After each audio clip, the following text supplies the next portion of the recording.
Yo, yo, yo, what's up, everybody? Thank you for tuning in to yet again another fantastic indie creator interview. It's your Cape Crusader Cody, and we are keeping it geekly with our new friend Benjamin Schipper. We're here to break down Joe Death and the Graven image from Dark Horse, and man, this was such an awesome book. I cannot wait to dive into it. But before we do that, Benjamin, how are you doing? Welcome to tonight's stream. I'm well. Yeah, thanks for having me. I can't wait to talk. Yeah, absolutely. So I had the opportunity to get a little sneak peek at this. This is still in pre-orders. We're going to go ahead and drop the Amazon link right here. If you guys want to check this out, go ahead. Feel free to pre-order. If you can't, simply sharing it on Facebook, Twitter, anywhere you can. Word of mouth is 100% free. And this is a collection of the first 6 issues, if I'm not mistaken, right? And roughly about 150 pages of trade paperback. Yeah, it is. It's never been printed before, and it really hasn't been released in issues. My initial thought with doing comics was just doing comics, not necessarily graphic novels. And I like that idea of a serial aspect to just having the floppy comic on stands every month. But when I pitched it around, like new creators, they were not taking new creators in that type of format. It was much, probably still is, much better to do a full book.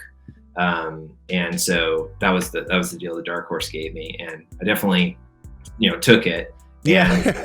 I still kept the chapters essentially the same. Oh, that is so cool. So, and what a big project for your first, I guess, official dive into your own work. But before we get too deep into this, let's start off with who you are and how you got into creating comics. Yeah. So I went to college for just a studio art degree, just an art degree, and I was doing a lot of just painting and drawing traditionally, and really no Photoshop or much digital processes. And I graduated, got out, and I always kind of thought I wanted to do animation design. So working for obviously Pixar or Disney or any of the tiers that were below those back in 2013 when I graduated. And I realized, oh shoot, I'm on the East Coast. So, no chance of doing that unless I went to the West Coast. And so I just got to know the art scene here and on this side. And a lot of it is publishing. It's just traditional publishing, so illustration. And that was sort of my closest sort of hook to get money, was just doing illustration jobs for either textbooks or kids books. And eventually I did get multiple kids books manuscripts and deals. So I became sort of a kids book illustrator.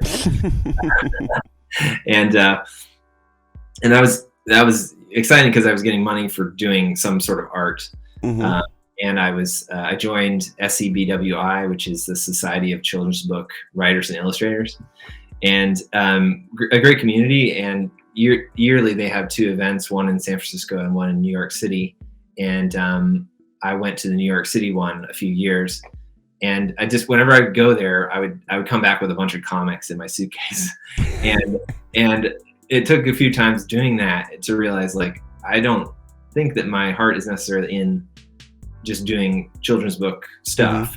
And at that time I was already seeing sort of if you're an illustrator, you're sort of always at the whim of the publisher and the author. So the author can pitch a story, or the publisher can, come to the illustrator. Usually the illustrator is the last person to be in the room. Really? Yeah. Unless you're an author illustrator. Unless you can. Not to interrupt. Why is that? Because in comic books, writing and the the art are the 2 most important focus points. So with children's book, why is it kind of the opposite way around? Yeah, that's a good question, and that's great. And I think it is. I mean, having a child now, having a 2-year-old, I think the story is paramount. I think it has to connect, has to make sense on some level. It can be creative, but it's got to be intelligible. So it's. I think that is the most important thing is the story, and there's a lot of great artists, tons of great artists, and so finding one that is, I would think, easier than finding a good manuscript that, you know, is just a great story for kids. So yeah. And it's really remarkable to think about too. You know, being a children's like illustrator, like children, they're gonna remember these books for the rest of their lives. Like a comic book, you might pick up and read and put down, but a book like can essentially stay with you forever if you're a kid, and like that's your first introduction. That had to be in like such a cool experience for you. Yeah, and you know, the books I was doing weren't like they're not, you know, Caldecott runner-up books, but that is definitely awesome. And it's actually kind of, you know, jumping ahead, but I'm sort of working on a middle grade graphic novel series. I think because of that reason, which is kids are the ones that are going to actually come to things very innocently, and you know, you're going to imprint on them, just like, you know, when you first saw Jurassic Park or Star Wars. Yeah. You know, there's just something about that early age that they're really going to follow the people that they like. But yeah. So how did you end up getting into your first book? I know we were talking a little bit backstage. You kind of led me there on your website, but like, how did you actually land like kind of getting into your own first book? Yeah. So Corey Godby is a fantastic illustrator, and he loves the Jim Henson properties. So Dark Crystal, he's done a few. He's actually done a few kids books for the Dark Crystal, and also some comics, and Labyrinth as well. So he had like this lock on Jim Henson, and or they had a lock on him. Either way, it's a great relationship over there. So Jim Henson has a license with Boom Studios to do their storyteller issues, and which was based on an original TV series with John Hurt as this narrator who walks you through a folklore from a different culture. So Corey was like, "Hey, it probably isn't going to be any money, but here's the contact for this, you know, Boom. You know, Boom here's Ben Schipper, Ben Schipper here's Boom," and I definitely was excited to like get a first shot at doing a comic that was actually going to be published and with a known property. And yeah, so that was it. Thanks to Corey. That'd be such a surreal feeling too, because that's a big property, right? That's one I definitely remember as a kid. Yeah, I didn't know anything really about Jim Henson and the Muppets, and so I watched like the storyteller show, and I got really into it, and I love folklore. I mean, I love Mike Mignola's Hellboy and anything Mike Mignola does, and he's very much influenced by folklore as well. And so that just felt like a great first run to almost, you know. And I was adapting I think it was a Norwegian sort of a fairy tale into that comic. So it was kind of like training wheels. But yeah, it was excellent to be able to say, you know, later on, like, hey, this is my book. Yeah. Yeah, that was super helpful to get the ball rolling. So did it feel like you had a lot of pressure working on that, kind of like swinging out the gate with an IP of that size? So not really, because so I'm happy to go into it, but so I sort of got the figures as far as like how much they're going to pay me for writing, drawing, coloring, lettering. You know, I do that all, and I was excited to do it all, and I got the sort of the quote for what it was going to be, and it didn't even come close to even the cheapest children's book that I've ever done. So. You know, numbers below the floor as far as what I was making in kids books. And I actually talked to just as many people as I could at comic convention, Heroes Con, actually in Charlotte, North Carolina, and everyone was like, "Do not do that for that money. Don't do that." and I went home and was like, "They're right. I'm not going to do it. It's degrading to me. It's degrading to the artist and the cartoonist." And I wrote him an email and was like, I wasn't mean about it, but I was like, I just think I can't do it for this amount of money. And they were like, okay, that's fine. We'll part ways and no hard feelings. And then I slept on it that night and I was like, wait a second, like no one at the convention was giving me a job. Like, no,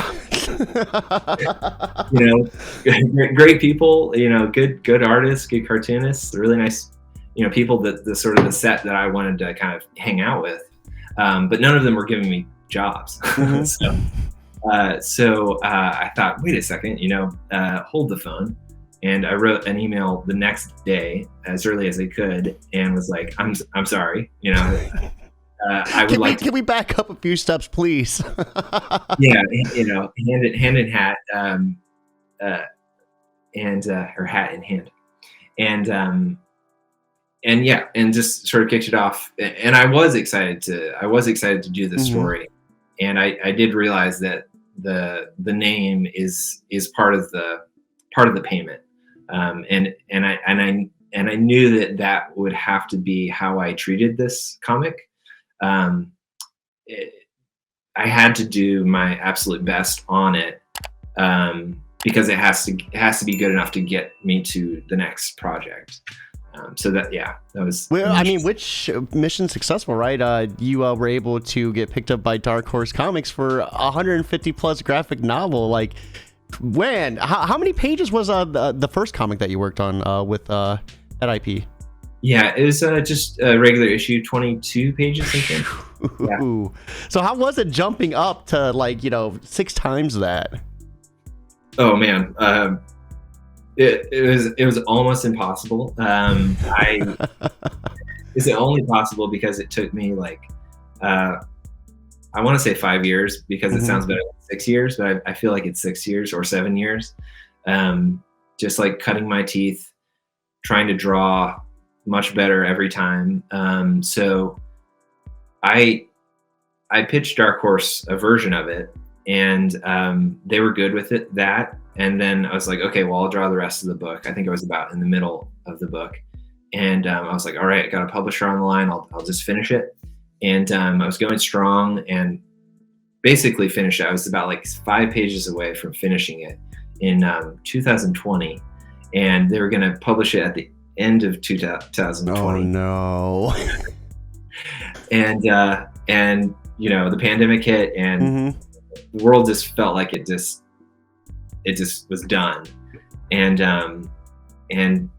thankfully my wife's job was still intact, and she's always been kind of keeping us afloat anyway, to be honest. She's a great illustrator and graphic designer herself. And so when the pandemic hit, it was like Dark Horse and everybody else was pause button on essentially everything. And so I was like, I have no idea when that's going to unpause. So I actually decided to redraw and rewrite the whole book over again. And I'm so glad that I did that. And people can go back on my social media, or I do have a Patreon, but it's inactive. But there's older versions, and I redrew the first issue probably 5 times, and it was just 5 years of essentially drawing the same thing over and writing it and working in drafts, and it felt so good, because I think this is super common in prose novels. You're just expected to write 5 drafts of your novel. And that's how I think, books are done well, and not many comics get to do that at all. And so I was super excited that I was able to do that. And I think the end product shows. Yeah. Man. So before we dive too deep, because I definitely want to dive into this style. It's such a unique style. Give us a little bit about Joe Death and the Graven Image. What is this story about, and essentially? Yeah. So Joe Death and the Graven Image is about a skeleton named Joe who wanders around the desert burying the dead. And when we meet him, he identifies himself as that character, as this sort of grave digger. And so he doesn't think he's meant for anything else. And so when he's asked to save a child, rescue a little baby from a bunch of evil bandits, he actually denies the call and he walks away because he doesn't think that's in his jurisdiction. Life and saving someone is not his job. But the book is about sort of wrestling with the question of whether or not he, as sort of a personification of death, is in life's jurisdiction. Is life done with him? And so that's sort of the theme, but it's all underneath what I think is a really fun cartoon adventure. Yeah, like visually speaking, this was just, I loved every bit of it. I know when Byron from Comic Book Yeti, shout out to Byron for setting this up, set this up originally, and I had a chance to look at the art. I was just blown away. I immediately pre-ordered it, and it was just amazing. Once again, here's that link, guys, so you could do the same. This is dropping March 21st, 2023, correct? Yeah. So, you guys can pre-order now, and in just a few months, this book will be arriving on your doorstep. So this style, like, how did you come up with this style? Because it is so unique. I have not seen art style like of this level, like, in, I don't think ever. Like, I love it. It's like such a unique blend of, like, it feels like so many different like techniques in one. Okay. Yeah. I mean, I did definitely try to do that. Like, I mean, when it began, I was looking at two people, and if people can see the Jim Henson Storyteller on my website, and they know anything about Tove Jansson, she did the Moomin property. So Moomin was like, I think I'm going to get her country wrong, but Northern European. And she had a comic strip called Moomin. Anyway, I love, and I was super engaged with her work back when I was doing that Jim Henson book. And so that's very much like after her type of style.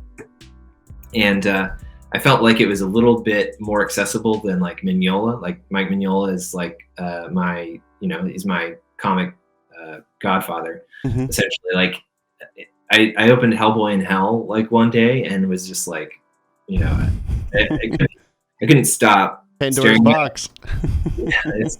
And I tried a lot of the times to draw like him, but it just not good results at all, and especially using ink. So I needed to sort of change, and over time, like, I just looked at more and more and more people.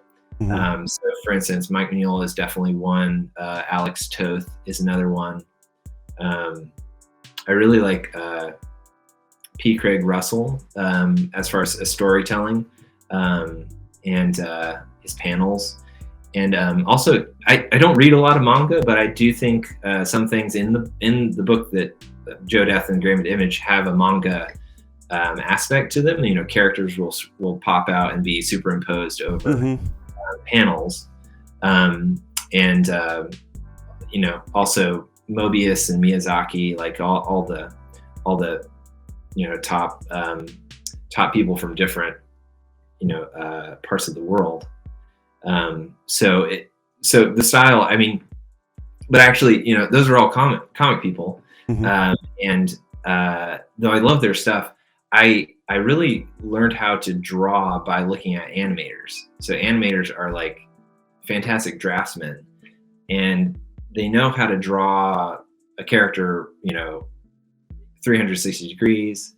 And I really love early Disney animation, and the Fleischer brothers as well. And so I to draw something that I liked to draw. I looked at that genre, just animation and how to draw animation books. And so that's probably where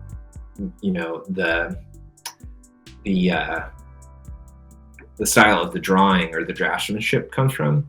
But then, of course, it's not a moving picture; it's a comic book, and so I kind of have placed on that type of draftsmanship a cartoon language of inking and dark blacks. You know, I was trying to put my finger on it, and like, it reminds me like the pencils like of those early animation like cartoons like the Betty Boop. Is it Boop Bob? Yeah. But then like the colors is like on its own different level. You know what I mean? So you have the pencils like that, but then the colors like have its own like different palettes to them, and I just love how you merge both of them. Like reading this.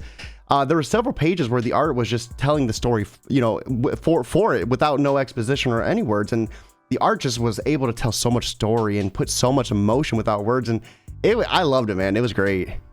Cool. Thanks so much. Yeah. So I think right now let's actually pull up the website and kind of get a deeper look at some of these interiors, and then we can look at your other works as well.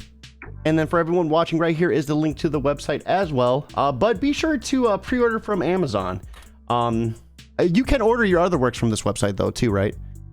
Yeah, and actually, I mean, if you want to order from like your local bookstore or comic book store, I don't think ill of anyone ordering wherever they get their books, but definitely it helps to just get real people, identified with like, oh, this is a book that's coming out. Someone in my city wants it. Maybe I'll order a few other copies. So definitely try to put your order in to a person if you can. I think IndieBound is actually a good website that you can get to. There's a button at the bottom of this screen that will access IndieBound. But yeah, these are a few of the preview pages that are actually on Amazon as well. Like right here, I remember when I seen this this grin right here, I was just like so taken in by just this style. I loved it. Cool. Yeah. So is there any like symbolism behind the color palette though? Because it comes off so visually striking, and some like right here it's a lot darker in areas, and like some of the people are like a little bit different, like shades of purple right here. Or was it that just kind of how it fell on the page? Yeah, I think that's a good question. I think I'm trying to color atmospherically. Okay. So I've got this term I'm trying to coin, and it's called graphospheric. It's hard to say, but a graphospheric perspective. So there's an interesting balance, and I think a lot of potential between being really graphic, being really bold, symbols and readable shapes and movement. So that's sort of the graphic element, but then, and so that has its own sort of power. But the atmosphere of let's say a painting, you can get an atmosphere as if you're in a wet environment or a dry environment, or you can see the mountains marching off into the distance because of all that moisture in the air. And so I really wanted to try to do both of those things, and the color really helped out with that atmospheric perspective. So just for instance, I mean, you can identify easily in like a movie where it's for instance the Lord of the Rings movies. If it's in one location, it's got this filter over it, and obviously everyone knows about filters now. But I think I went for each of these pages with this idea of a filter, and definitely drawing out what I need to draw out, and pushing back what I need to push back. But yeah, the color was a blast to do. I initially just thought of this as a black and white comic because Westerns are the oldest tradition of Westerns are in black and white. And so, yeah, I was just like, I'll just do it all black and white. And then people were like, that's not going to sell. And like, maybe you're right. Like I like color books.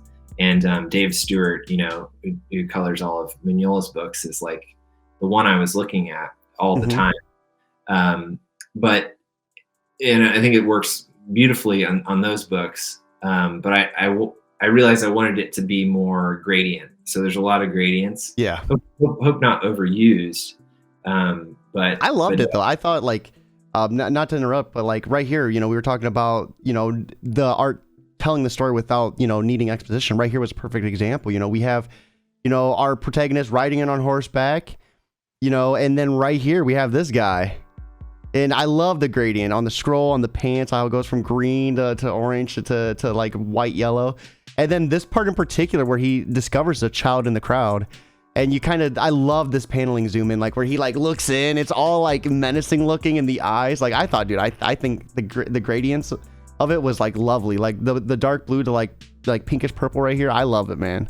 Cool. Thank you. Yeah. Yeah, that is so cool. And this was such an interesting concept too of him abducting the child too. I would, when I was reading this, like I loved all the like the twist in it because I wasn't expecting that part. Okay, cool. Yeah. Yeah. Yeah. I wanted to, the single issues actually basing it on that concept of it, just the single issues, got to hook people. Mm-hmm. That was super helpful for me to work in because it really got me thinking about the page turn and, what's coming next and how can I, surprise or delight readers with every page turn. No, that is awesome. So let's go ahead though and sneak up here. We'll check out some of your other past works too. So right here, this was the first book that you worked on, correct? Yeah, that's it. Yep. This was the Storyteller has different genres. So this was fairies, and they had like dragons and I think giants and witches were other ones, but I got fairies. So I got to tell this really fun story about a king and his sort of rise to his kingship. And when he's there, he he's wondering what's next. Have I done everything that I can do? Is there no place left to conquer? And someone in his sort of council is like, I have the answer. I know of one place that's not conquered, and it's this little tiny speck in his kingdom called Fairy Hill. And so he's like, all right, I won't sleep easy until I go there and conquer that place. And he does. He goes there and he meets this fairy queen, and I'm a romantic. He there's a connection, a chemistry between them, or at least a challenge that she gives him. First of all, he goes back to his kingdom and goes back to her kingdom essentially. And every time he does, he changes, and his court changes. So, for instance, all the people that were around him seem to change every time he comes back. And so this woman who's healing children, she's now his health administrator, and it's this really wonderful idea, which I think is all about fairy and storytelling in general, which is our entry into books and literature and movies and even some video games. Like they're done right. They're supposed to change us. They're supposed to make us better, more humble or more courageous or more just more of what we're supposed to be.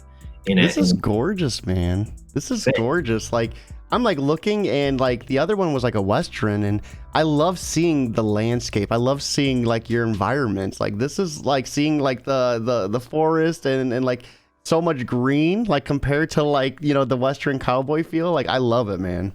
Yeah, thank you. Yeah, I this one was done a while ago, but I always enjoy looking at it. Like it's odd.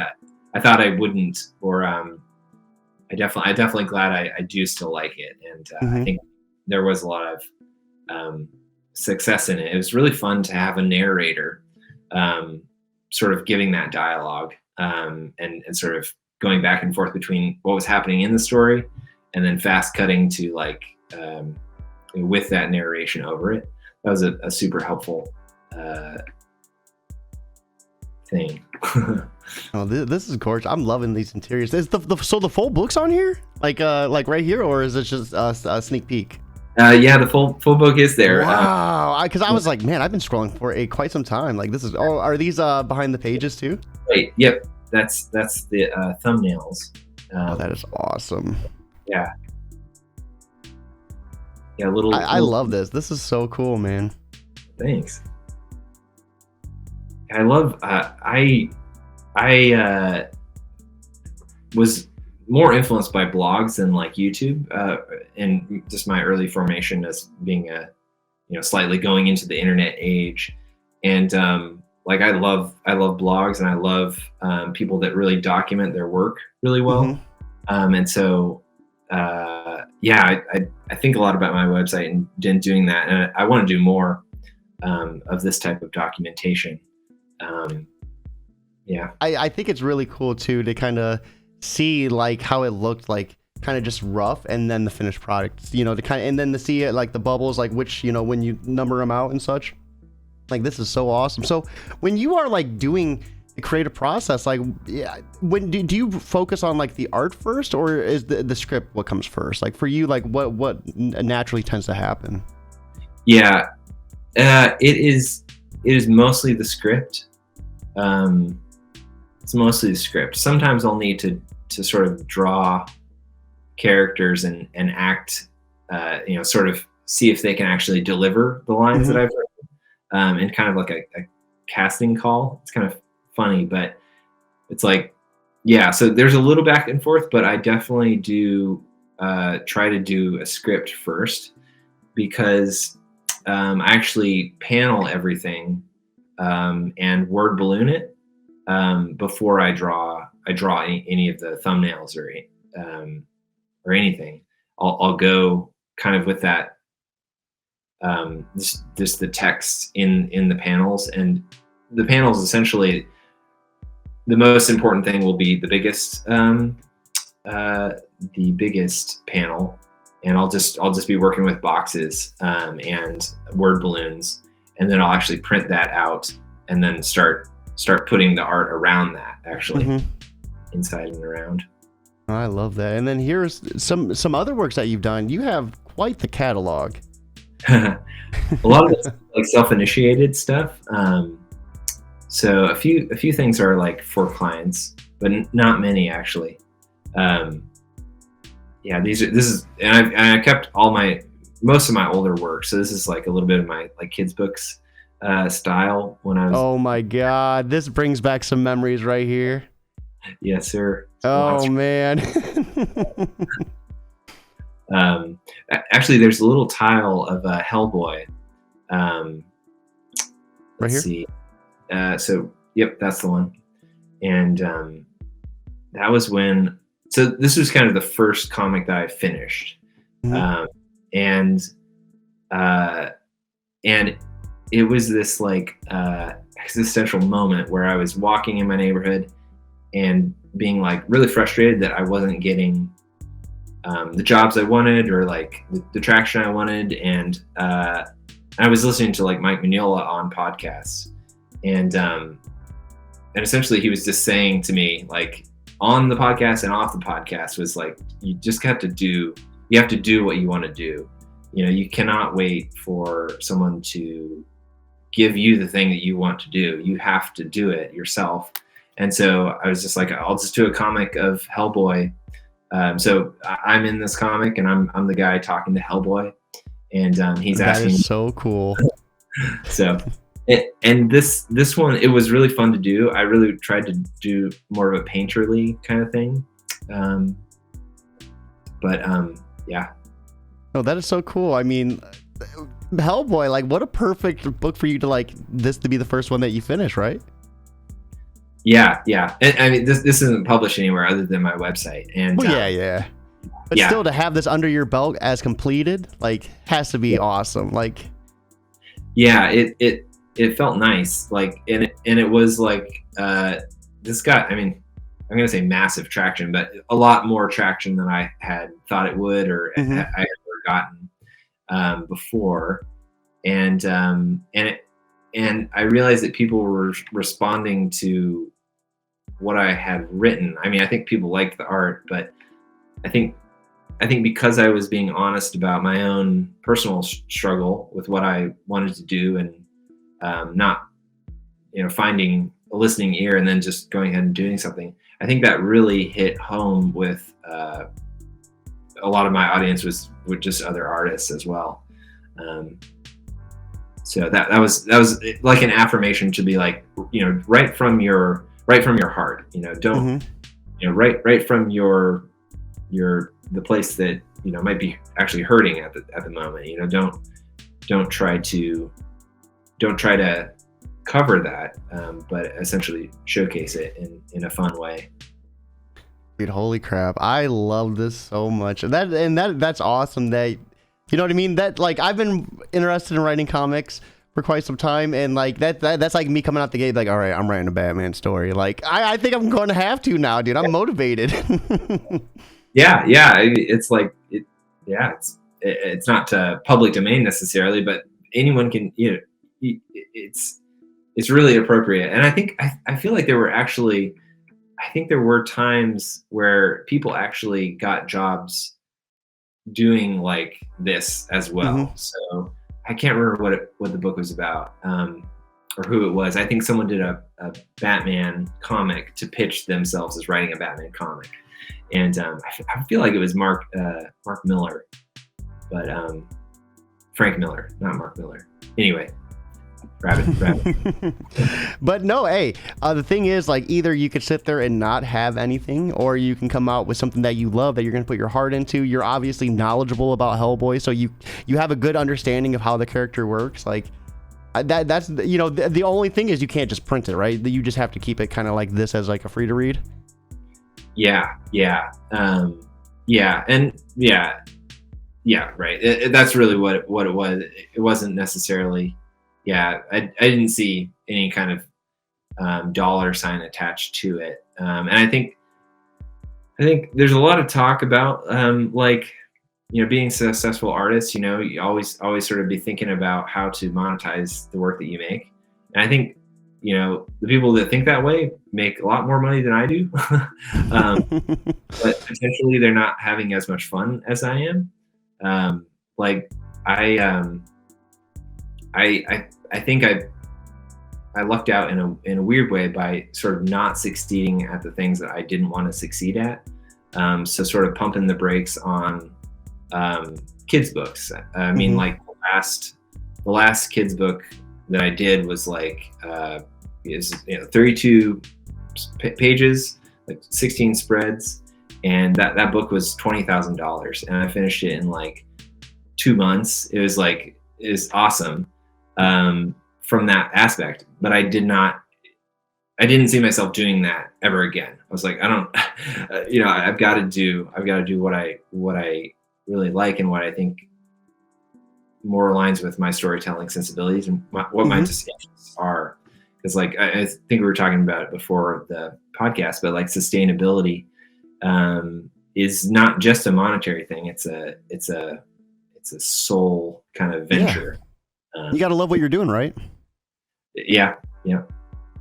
And I could definitely see, like, if the children books wasn't really hitting that for you. I mean, there's no shame in moving on to something that you love to do. Because like your work is going to speak for you if you love doing it, right? It becomes almost like too much of a chore if it's something that you don't want to do.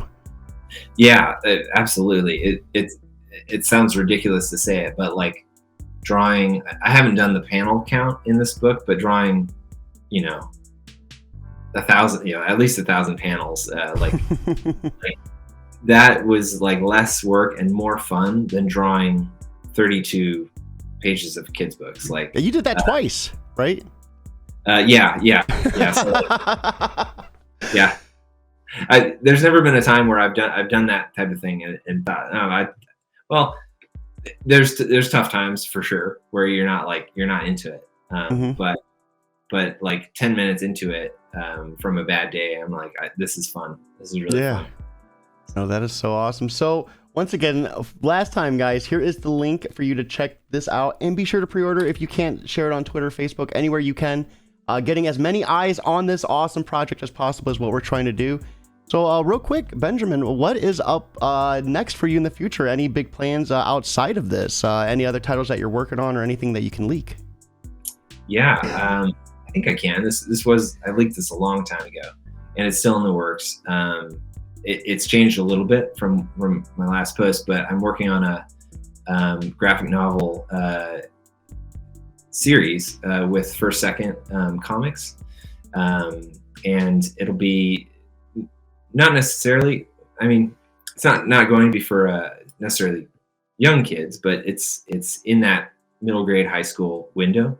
But I think in the same way that Star Wars was like that for all ages, I suppose is the catchphrase. But I'm working on that right now, and it's going to be a year or more, probably till that comes out. But definitely subscribe to my website, my newsletter, and my Instagram, and I'm posting and sharing regularly there, as much as I can. Mm-hmm. So that's the place to find it. I do have a small zine on my website right now called Tracka, and it's how my son says tractor. And I was trying to get some dad points, so I just drew a bunch of tractors that he liked. Oh God! So how does it feel reading the children books that you've worked on to him? Like that has to feel awesome. To be honest, I actually haven't done that yet. I have them all. I haven't done it yet. That's so. Yeah, I'm clearly disconnected from that past life. Hey, next one you do, it has to be about a tractor, right? Yeah, absolutely. Yeah, and I do feel like, now that I have a young kid, I can actually return to that maybe in the future with a better perspective. No, that is awesome. So before we wrap things up completely, I always love asking for a piece of advice for anyone who might be new listening, because as much as this is a podcast, we're really focused on who you are in your book. I love having a little bit of advice or some tools for anyone new who is maybe struggling with what they're doing. So with that being said, for anyone out there who is just having trouble getting going with either the writing or the art or anything in between, what type of advice would you offer them to help them just get motivated? Yeah, that's a great question.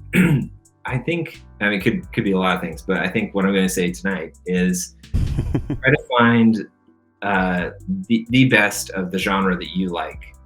So like, don't be predisposed to dislike old things. If it's an old movie or an old story or movie or comic book, or if it's older, I actually think that's probably your best bet to go to find the oldest thing that you can in the genre that you like, and start building your taste towards how things are built, and things survive over generations for a reason, and it's because those things are speaking to a lot of people. Mm-hmm. I think the more a young artist and writer looks at those things, just the better they're going to be at doing their own thing. And I would, podcasts and advice and YouTube, I love, but there's times when you got to turn it all off, just mute everything, and just be alone with your paper and your pencil, mm-hmm. and those great works of the past, and then once you get stuck, turn everything back on and start getting some advice. But yeah, that's what I would say. Yeah, because you can listen to podcasts all day long, but it doesn't equate to actually doing it, right? It doesn't equate to actually putting that pencil to the paper and putting that work in. No, that is awesome. Thank you so much for such sound advice. Everyone watching, be sure to pre-order this. You have when does the pre-orders cut off? Is there a final cutoff date? I don't think so. I think you can pre-order it till the day it comes out. But yeah. So you have until March 21st, 2023, and this is only $19.99 for 150 plus pages of awesome detailed work. I loved it. Benjamin, thank you for swinging by and hanging out with us. Everyone watching, I hope you have a fantastic night as well. But most importantly, guys, keep it geekly.